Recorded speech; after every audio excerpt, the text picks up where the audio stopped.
Salut à tous, j'espère que vous allez bien. Bienvenue dans cette nouvelle vidéo, une vidéo totalement improvisée. Voilà, je vous le dis, ça c'est fait. En fait, c'est histoire de revenir un petit peu sur ce qui est en train de se passer en coulisses sur la chaîne YouTube concernant le test de ce XGIMI Titan Noir Max. Vidéo de déballage en live assez longue à retrouver sur la chaîne. Si vous êtes abonné, je pense que vous avez vu passer. Je sais que c'est quand même pas simple de se refaire un live. Mon objectif surtout est de répondre aux questions des gens qui sont connectés à ce moment-là. Néanmoins, j'ai fait un petit sommaire histoire que vous puissiez peut-être essayer de trouver la partie qui vous intéresse le plus. Il y a eu des shorts également qui ont été publiés et puis il y a eu surtout des interactions dans la partie commentaires ou dans le Discord. Des interactions avec vous, la communauté, qui me permettaient juste de temporiser, encore une fois, le fait du pourquoi cette vidéo de test du XGIMI Titan Noir Max, elle n'est pas encore en ligne. Eh bien, tout simplement parce que, de la même manière que j'avais pu identifier des choses avec les équipes d'Awol Vision et avec les équipes de Valérion, lorsque j'ai reçu des produits sortis, durant ces offres de Kickstarter, où on le sait, ils commencent à alimenter un petit peu la machine, mais ils continuent de travailler énormément sur la partie logicielle. J'ai déjà installé 2 firmware, un premier qui a été délivré par le biais d'une mise à jour OTA et un second qui, lui, m'a été envoyé par le biais par les équipes techniques et que j'ai installé par le biais d'une clé USB tout simplement. Il y a des choses qui semblent s'améliorer, mais il y en a d'autres qui, pour l'instant, m'imposent de patienter sur la publication de ce test tout simplement parce qu'il y a des phénomènes concernant l'image qui, ont engendré certaines interrogations, des interrogations que j'ai partagées avec Julien Labbé, qui est mon interlocuteur en France, et qui, lui, communique avec Murphy que j'avais eu l'occasion de rencontrer au moment où il y a eu la présentation de ce XGIMI Titan Noir Max et Titan également dans cette vidéo de comparaison qui est aussi disponible sur la chaîne YouTube. J'avais pu rencontrer Murphy et discuter avec lui notamment d'un élément bien spécifique et qui crée une certaine complexité, c'est tout simplement la présence de 2 iris. Un iris sur la partie du bloc optique et un iris au niveau du faisceau lumineux, le triple laser RGB.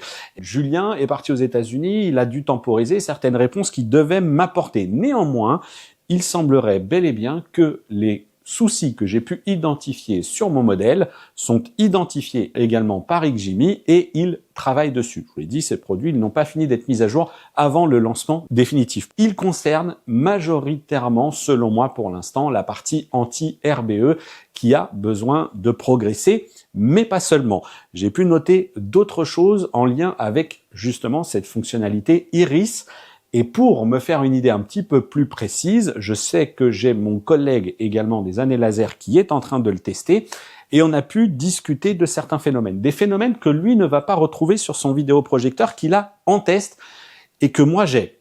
En fait, c'est assez compliqué pour moi de vous partager les détails dans la mesure où je ne veux entre guillemets, inquiéter personne sur un truc qui pourrait être corrigé parce que les équipes d'XGIMI l'ont identifié. Ça m'a été confirmé ce matin même par Julien. Il me dit on bosse dessus et c'est ce matin même également que j'ai fait une vidéo que j'ai partagée avec eux sur différents réglages parce que il peut y avoir des choses que l'on va voir plus ou moins avec l'iris à certains réglages, des choses qu'on va voir plus ou moins aussi lorsqu'on active ou qu'on désactive l'anti-RBE, et puis il va y avoir également des options qui sont, des choses qui sont visibles lorsqu'on va aller chercher ce fameux DBLE, le Dynamic Black Level Enhancement. Tout ça, je bosse dessus avec XGIMI pour vous livrer, comme d'habitude, la vidéo la plus complète et la plus précise au moment où je teste.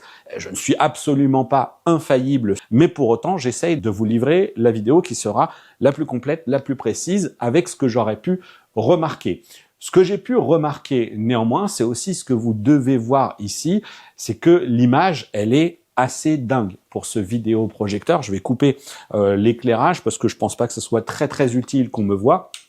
Donc voilà, je coupe ici cet éclairage et puis comme ça, vous avez la vidéo de Costa Rica 4K et c'est une vidéo, là je suis sur du contenu YouTube qui est quand même assez saisissante. Elle est saisissante parce que la force de XGIMI que l'on va retrouver dans ce produit, c'est le traitement du signal. J'ai pu remarquer, par exemple, que le compense, je vous livre un petit peu mon verdict à date, les petites choses que j'ai pu remarquer qui pourraient faire mûrir votre réflexion autour de ce Kickstarter et faut-il ou non acheter ce produit. Pour l'instant, je vous cache pas que j'ai pas d'avis parce que même les pépins que j'ai remarqués, en fait, ils vont intervenir lorsqu'on a certains réglages et pas toujours. Donc voilà, est-ce que c'est isolé par rapport à mon modèle? Est-ce que ça va se retrouver sur d'autres? XGMI en a identifié visiblement une partie et me rejoint sur mon analyse, mais il bosse dessus. Alors j'en reviens maintenant à cette partie signal. Le traitement du 24p notamment est pour moi très bon. De ce que j'ai pu voir, on a un moteur de compensation de mouvement qui s'annonce très bon. Autre point fort, énorme pour moi, là, le vidéoprojecteur, il est en position haute. Je vous ai dit que j'allais vous expliquer par rapport à ce que je peux faire d'habitude. Le décalage lens shift horizontal et vertical est complètement psychopathe. C'est oufissime. Au-delà du zoom, on a un ratio de zoom qui va de 1 à 2. Donc voilà, donc là, vous voyez bien qu'on a quand même un zoom qui est quand même qui est vraiment très très important. Et donc je vais le remettre dans sa position initiale. J'en ai déjà parlé, mais je reviens ici sur ce sujet-là dans cette vidéo qui ressemble plus effectivement à une logique de vlog qu'à un test naturellement. Regardez cette amplitude de décalage, c'est complètement psycho. Moi franchement, je trouve ça génialissime. Alors pourquoi je vous dis que c'est un élément qui est quand même très important ici et pourquoi j'ai positionné le vidéoprojecteur en position assez haute sur le chevalet que j'ai? Et ben ça c'est tout simplement parce que j'ai appelé Cédric lui en lui disant Cédric, je teste actuellement le XGMI Titan Noir Max et c'est un vidéoprojecteur à technologie triple laser RGB et je trouve qu'on note pas mal le phénomène de speckle. Et ça on note parce que Titan Noir Max il est lumineux. Je porte des lunettes et il y a certaines choses parfois qui interagissent avec mes lunettes de vue. Et en fait, plus ces plateformes sont lumineuses et plus ces phénomènes, donc le speckle qui est lié à la réverbération, va être visible. Et là, vous avez donc cette toile qui est une toile qu'on m'a envoyée en test, qui est une toile blanche dite mat. Cette toile, elle m'a été envoyée par Valérion et il est vrai que pour la partie speckle, c'est quand même pas mal du tout. On le perçoit beaucoup moins que ce que je pouvais avoir sur ma toile initiale que j'ai virée. J'ai un autre petit sujet que je vais aborder, mais ça, vous allez voir, ça va être juste après. En revanche, cette toile qui est livrée par Valérion, vous le voyez, elle a ici en partie haute, sa partie haute, elle n'est pas noire, elle est dans un film transparent un peu opaque. Et je sais pas trop quoi penser de ce truc-là. Pour moi, c'est pas franchement comme ça que je vois la chose. Normalement, on est plutôt censé avoir une partie haute qui est noire, surtout que mon salon, il est intégralement blanc, etc. Et je remarque aussi ce phénomène-là dans le sens où, quand on a une mauvaise toile, c'est tellement lumineux que l'angle de projection, désormais, va avoir une importance, je pense, toute particulière. Lié au fait qu'on peut avoir cette perturbation liée à ces plateformes triple laser RGB qui pourrait être amplifiée, donc tout simplement par la puissance que ça délivre et pourrait être sensiblement impactée par l'angle de projection. Pour ma part, pour l'instant en tout cas, j'ai fait différents tests, mais là aussi, je continue de tester. Donc c'est un petit peu tout ce que vous ne voyez pas. Peut-être que vous dites, oh, le mec, il publie pas beaucoup de vidéos, il se fait pas trop suer pour sa chaîne YouTube. Et pourtant, eh bien oui, je fais quand même pas mal de choses qui, c'est mon quotidien. Donc je suis quand même assez régulièrement occupé. Donc phénomène de speckle plutôt bien géré par cette toile blanc mat que m'a envoyé Valérion. Mais voilà, on a les autres sujets à prendre en considération qui sont plutôt liés cette fois-ci à l'anti-RBE. Et puis j'ai aussi reçu une autre toile que vous voyez là se déplier pour faire une comparaison. J'en avais également parlé au moment d'un short. Je vous avais dit que je ferais une comparaison entre qu'est-ce que ça donne une toile blanc mat versus cette fois-ci une toile qui m'a été envoyée par Woo Pro. Cette toile, vous la voyez, elle est ici installée sur des étais.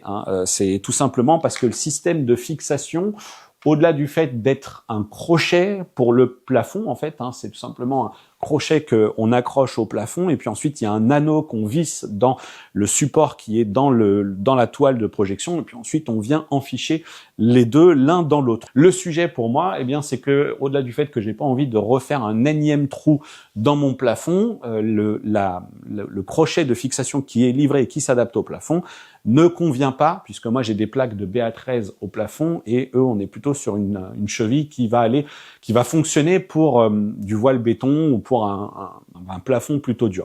Donc ça ne convient pas. donc j'ai bricolé ici ce support avec mon fils, on a accroché la toile, hein, et désormais, eh bien, je vais pouvoir comparer ici le rendu de cette toile grise mat avec la toile blanc mat. Donc Valérion en bas, WooPro en haut. La toile que j'ai reçue, eh bien, c'est un modèle de 120 pouces, actuellement proposé aux alentours des 1000 €. Sur la conception, je la trouve plutôt pas mal du tout. Assez élégante. Alors, ok, on a une grosse plaque là-haut, WooPro Cinéma. Ne vous fiez pas, hein, encore une fois, à mon montage, qui est un montage ici temporaire. Mais c'est intéressant, enfin, elle est plutôt qualitative. Ici, en partie basse, on a tout simplement la barre du bas qui est noire, donc qui sera assez discrète, qui ne viendra pas perturber la projection par rapport à celle-ci là de chez AWOL Vision, qui est blanche et qui finalement va prendre la lumière lorsque l'on va faire ses projections dessus. On a le caisson qui, pour le coup, lui, est blanc, mais on va voir que si je continue de descendre la toile, eh bien, on va quand même avoir une large bande noire qui va assez rapidement se faire remarquer. Voilà, vous la voyez. Donc ça, c'est plutôt très très bien. On a la partie qui est noire sur le dessus. On a une belle bande noire également sur le côté. Et là aussi, je vais remonter pour vous montrer ce qui est, à mon sens, un atout également vraiment très important de cette toile. C'est tout simplement que sur le côté, eh bien, on a un fil de tension de la même manière que je l'ai ici sur mes toiles pour les vidéoprojecteurs UST qui sont des toiles qui remontent de bas en haut. Là, sur celle-ci, eh bien, on a également un fil qui va permettre de tendre bien la toile, ce qui va tout simplement éviter le phénomène là que vous identifiez peut-être ici. On le gère, je le vois, il est plus présent de l'autre côté. Regardez là, je sais pas si vous allez le voir, mais regardez là ici, eh bien, on a l'image qui est légèrement bombée, alors que sur la toile de chez WooPro, ce n'est absolument pas le cas. En revanche, par rapport à la toile qui est derrière, on voit que le blanc est déjà impacté par le revêtement gris de cette toile. Alors, est-ce que c'est grave? Est-ce que c'est pas grave? Là-dessus, je vous laisserai vous exprimer. Moi, je vais continuer de le tester. Cédric Louis, par exemple, encore une fois, dans les discussions que j'avais pu avoir avec lui, il est sensible à tout ce qui est speckle et tout ce qui est RBE. Je pense qu'il s'est tapé suffisamment de Projo, et c'est encore son Projo haut de gamme qu'il doit avoir chez lui, qui fait que dès qu'il a des dispositifs comme ceci, il me dit c'est quelque chose qui le fatigue. Ça lui détruit un peu le cerveau. Moi, je suis plutôt satisfait dans l'ensemble. Je vous le dis, et je suis très honnête avec ça et très à l'aise avec ça. On se fait des soirées cinéma et des journées. Alors là, dans des configurations, il faut quand même un peu fermer les volets, etc. Mais que ce soit sur Vision Master Max, que ce soit sur Hyperion Max, que ce soit sur XGIMI également Titan Noir ou sur des produits de chez BenQ que j'ai eu, j'ai jamais été particulièrement fatigué en ne prétend pas par aussi une grosse attention à la logique de luminosité en faisant des ajustements particuliers, etc. Donc ça, c'est plutôt un point qui est à noter, cet impact que l'on a donc de la toile grise sur la perception de la couleur blanche de base et sur la perception donc du coup peut-être de la luminosité aussi, mais qui finalement va contribuer au confort de la projection. Une image assez remarquable, assez qualitative aussi sur cette toile. Le vrai sujet, et que j'ai déjà partagé avec WooPro, et pour lequel j'espère avoir une réponse, je ne sais pas si vous allez le voir. Moi ici, je le vois vraiment très très bien, et c'est pour ça que je teste aussi avec différents angles de projection, etc. C'est que sur la toile blanc mat, je n'ai non seulement pas de speckle, le RBE fonctionne plutôt, l'anti-RBE fonctionne plutôt pas trop mal, et surtout, je n'ai pas de phénomène de paillettes. Il n'y a pas ici, dans cette toile-là, de matériaux réfléchissants particuliers qui provoqueraient ce scintillement. Or, ici, sur la toile de WooPro, eh bien, j'en ai plutôt pas mal. Alors, c'est ce qui va contribuer, là aussi, à avoir cette sensation de meilleur contraste. Ça scintille ici, j'ai comme l'impression qu'il y a des paillettes dans la toile et c'est visible. L'objectif du gris mat, ce qui m'avait été initialement présenté par les équipes, c'est tout simplement de trouver un entre-deux entre la toile de projection classique avec son gain de 1 qui est peut-être un petit peu daté, une toile pourquoi pas aussi ALR, avec différence entre la toile blanc mat et la toile gris mat, c'est-à-dire qu'on va sensiblement, normalement se rapprocher, éviter le phénomène de speckle avec le gris mat tout en renforçant les contrastes et en étant donc meilleur sur la partie contraste par rapport à un blanc mat. Et je pense d'ailleurs que vous devez très bien le percevoir avec ces comparaisons de séquences vidéo que j'ai shootées sur chacune des deux toiles sans changer les réglages de l'appareil et sans appliquer non plus côté post-prod aucun réglage différent. J'ai repris les mêmes valeurs puisque j'applique, vous le savez peut-être, mais des luttes à ces fichiers Vlog que je filme avec mon Panasonic. Donc les bénéfices de la toile grise sur la partie des contrastes, je pense que vous le voyez, c'est quand même bien réel, mais toutefois, en montant les images que vous êtes en train de regarder, je me suis quand même dit que c'était pas aussi flagrant en vrai que ce qu'a pu capter la caméra. Bon, c'est surtout qu'on peut aussi remarquer que la toile blanche de Valérion semble plus souffrir de l'impact de la lumière ambiante provoquée par la projection. C'est-à-dire que le Projo envoie très fort en matière de luminosité, ça tape sur la toile, ça rebondit dans la pièce, ça illumine le salon avec tous les murs et plafonds blancs et ça affadit certes un peu les couleurs. En revanche, je ne perçois pas sur la toile blanche ce phénomène de speckle et surtout, je ne retrouve pas ce scintillement lumineux que je perçois pour le coup très bien sur la toile de WooPro sans même avoir besoin de me coller le nez à la toile. À distance de projection, à distance de visionnage, j'arrive quand même assez bien à les percevoir, en tout cas, là encore une fois, dans ma configuration de test. Je suis néanmoins très content de pouvoir faire ce type de comparaison parce que tout simplement, ça illustre bien à quel point le moindre changement peut devenir très impactant sur l'appréciation d'une qualité d'image en vidéoprojection. Alors je vais maintenant quitter cette partie comparaison de toiles pour en revenir à notre XGMI Titan Noir Max, même si j'insiste, ce n'est pas ici la vidéo du test complet, pour vous illustrer un autre truc assez saisissant lorsque on active une fonction qui est assez précieuse, en tout cas quand elle est plutôt bien faite sur ce type de vidéoprojecteur, et ça se trouve du côté des paramètres consacrés au HDR. Je vous en ai aussi parlé sur les derniers tests que j'ai pu publier sur la chaîne de ces bénéfices lorsque l'on a un bon traitement de signal HDR et que l'on peut retrouver cette option.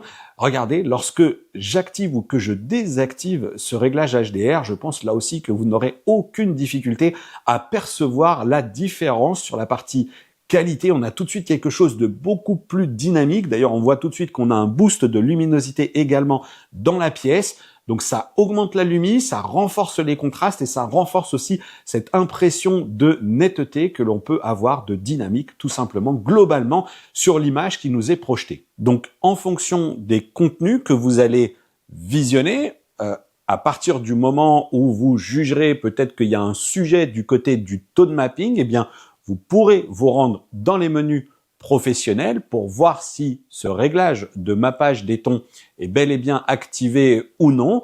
Vous voyez qu'il y a aussi une logique de réglage de gain et de la diagonale, de la taille de la toile. Bon, j'ai pas remarqué que ça change grand chose, mais encore une fois, les tests sont en cours de mon côté. Et puis surtout, je verrai également en multipliant tous les contenus si cette option n'apporte pas parfois certaines dérives, certains trucs qui sont un petit peu gênants. Bon, là en tout cas, de prime abord comme ça, et c'était déjà le cas sur les autres vidéoprojecteurs, c'est quelque chose qu'on a plutôt tendance, c'est plutôt quelque chose que j'ai tendance à qualifier comme étant bénéfique à la perception de cette qualité de l'image. C'est vraiment une dynamique qui est assez, différence de dynamique qui est assez saisissante. Tac, on va le lancer également ici. Hop, alors bien sûr, du coup, c'est pas trop centré. Là, on a un truc qui est assez doux, assez lisse, qui colle d'ailleurs très bien avec de la projection, à quelque chose de très, très renforcé. Je ne sais pas du tout quelle sera vers quoi ira votre préférence là-dessus. Regardez là, si je me pose là-dessus, hop, tac, je reviens. Vous allez avoir une vraie différence. On a un vrai essai du contenu YouTube, bien entendu, vous l'avez compris, mais voilà. Boum, un peu la diff de ce truc-là. Donc tout ça, c'est notamment cette partie mapping HDR. C'est quelque chose qui m'avait été présenté par Murphy lors de la présentation du produit, qui m'avait été décrite comme étant possible par Murphy grâce à l'intégration de ce coprocesseur, le XGMI X1, qui intervient typiquement sur ce genre de choses-là. Bien, voilà, on va conclure cette longue vidéo. Je le précise, j'ai rallumé l'éclairage des fois que vous notiez quelque chose de différent à l'image. Cette longue vidéo, absolument pas pour me justifier du pourquoi le test n'est pas encore en ligne. Voilà, je me lève à midi, je fais rien de mes journées, donc c'est pour ça que vous n'avez pas encore la vidéo. Ah, je pense que vous avez compris, ce n'est absolument pas le cas, surtout que je n'ai pas que ce XGIMI Titan Noir Max actuellement en test. Et moi, je ne vous livrerai mon verdict que quand j'aurai eu tous les éléments de réponse. Donc clairement, je suis très content quand vous me partagez le souhait d'avoir d'attendre mon verdict avant de choisir un produit, ou en tout cas qu'il entre en ligne de compte. Mais le premier pénalisé lorsque je ne publie pas de vidéos sur YouTube, sachant que c'est accessoirement potentiellement mon gagne-pain, bon bah voilà, c'est quand même moi qui suis le premier pénalisé là-dessus. La vidéo ici vous aura permis déjà de vous faire peut-être une première idée entre deux revêtements de toiles différentes. Ici, c'est très cool avec le blanc mat sur la partie perception, pour résumer. Ça l'est beaucoup moins dans ce modèle de chez Valerian sur la partie conception du produit. Et puis bah là, en revanche, c'est une conception qui est très soignée, qui est très bien, très élégante, très réussie selon moi. Mais sur la perception, j'ai encore quelques interrogations sur ce phénomène de petites paillettes qui viennent un petit peu squatter l'image, mais c'est vrai que sur la logique de confort, on est plutôt pas mal. Allez, on y reviendra de toute façon parce qu'il y a encore multitude d'options dans le vidéoprojecteur à découvrir.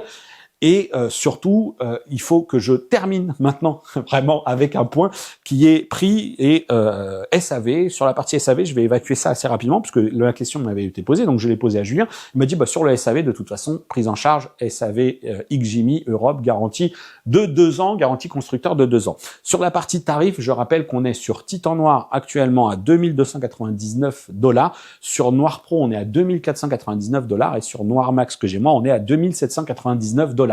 Le Pro se positionne très bien en matière d'alternative. C'est vraiment le truc qui est plutôt cool parce qu'il récupère tous les avantages du Max, moins la luminosité bien entendu, mais on est sur une base qui est très bonne. Donc je sais que certains d'entre vous auraient bien aimé avoir un test du Pro, mais on a reçu le Max. Bon, vous avez le meilleur ici de ce qui est censé proposer cette gamme.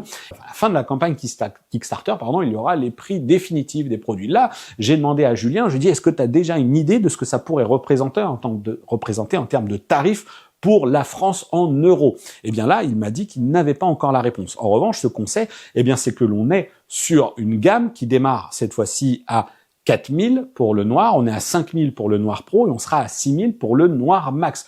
Donc j'ai vu certains commentaires sur cette campagne Kickstarter, un commentaire plus précisément sur cette campagne Kickstarter et ses prix tels qu'ils sont, etc. Moi, je n'ai rien à reprocher à ces campagnes Kickstarter. Oui, la clientèle prend des risques, mais elle prend des risques sachant que plus tard, de toute façon, ils seront bien plus chers. Alors, ce qu'il faut quand même considérer, et c'est là que c'est un petit peu qui fait une sortie de route, mais attention, ces prix-là, il faut assurément y ajouter la partie TVA, donc de 20% pour nous, pour la France. S'il devait y avoir toute autre taxe appliquée par les douanes, etc., XGIMI me dit que ce serait pris en charge par eux. En revanche, il est vrai que le discours a changé du côté de la TVA. Au début, Julien me disait, oui, on pourrait faire partir ça de notre stock en Allemagne. Donc non. Là, vous prenez le prix en dollars, vous le convertissez en euros et vous rajoutez vos 20% de TVA. Et puis comme ça, vous aurez un prix final. Alors oui, c'est pas sans conséquence. Maintenant, regardez les caractéristiques techniques du produit, regardez un petit peu la partie technique, technologique qui est intégrée là-dedans, faites vos petits calculs et vous allez voir que le prix reste quand même assez intéressant, mais je vous invite à vous exprimer parce que là-dessus, je vous le dis, haute luminosité, on a 2 iris, on a l'anti-RBE, alors tout ça c'est perfectible, c'est en cours d'appréciation pour moi. On a également le DBLE, le Dynamic Black Enhancement Level, et on a des traitements processing d'image qui sont pas mal du tout. Là-dessus, pour le coup, sur tout ce qui est traitement de l'image, pour le coup, j'ai assez peu de réserve. C'est très clean. Mais voilà, on y reviendra. Allez, je vous invite maintenant à vous exprimer dans cette partie commentaire. N'hésitez pas, rejoignez-nous également sur le Discord. Qu'avez-vous pensé de cette rapide petite comparaison entre ces 2 toiles? Dites-moi tout et n'hésitez pas aussi à me partager votre retour d'expérience. Bon, vraiment, je parle beaucoup trop et là, quand on est en mode 100% impro, je ne m'arrête pas. Allez, je vous dis à très bientôt pour une prochaine vidéo sur la chaîne et d'ici là, portez-vous bien. Ciao!